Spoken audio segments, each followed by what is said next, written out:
ఆంధ్ర రాష్ట్ర చరిత్రలో ఎప్పుడు చూడని విధంగా గవర్నమెంట్ రంగంలో 3 కొత్త పోర్టులు, సీ పోర్ట్స్, దాదాపుగా 12,000 కోట్ల రూపాయల పై చిలుకుతూ 3 కొత్త పోర్ట్లు, 13 వేల కోట్ల రూపాయలతో 3 కొత్త పోర్ట్లు నిర్మాణం వేగంగా కూడా సాగి,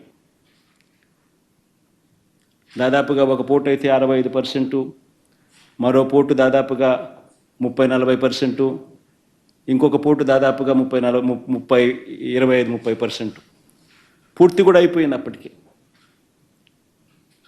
ఈరోజు ఆ పోర్టులు కన్నా పూర్తవుతే ఆ పోర్టులకు ఫండింగ్ కూడా సమస్య కాదు.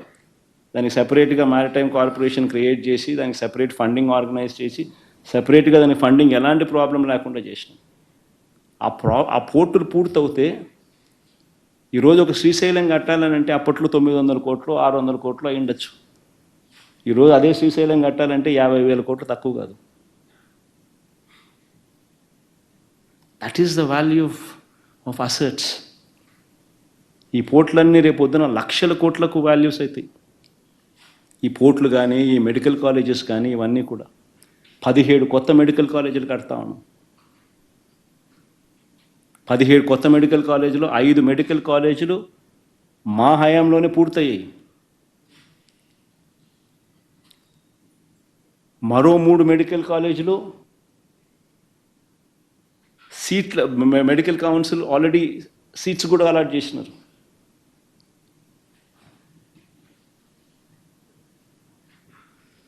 ఇలాంటి ప్రాజెక్టులు పూర్తవుతే దానిని సంపద సృష్టి అని అంటారు.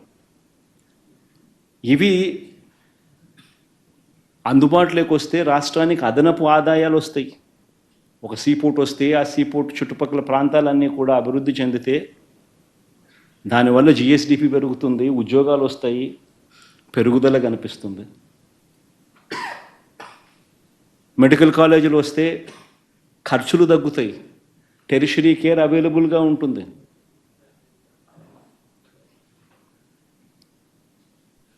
దీనిని సంపద సృష్టి అని అంటారు.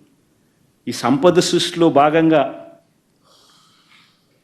మరో విప్లవాత్మక అడుగులు పడ్డాయి. అదేమిటో తెలుసా? ఆ రోజుల్లో నిజంగా మనమంతా కూడా చూస్తూ ఉన్న పరిస్థితులు. అతిపెద్ద సమస్య దాదాపుగా రైతన్నలకు 18 లక్షల పంప్ సెట్ కనెక్షన్స్ ఉన్నాయి. దీనికి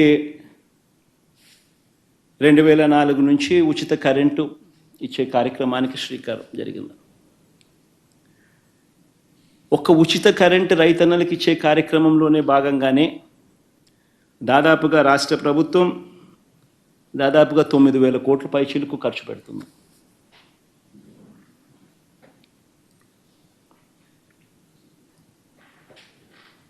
ఈ దాదాపుగా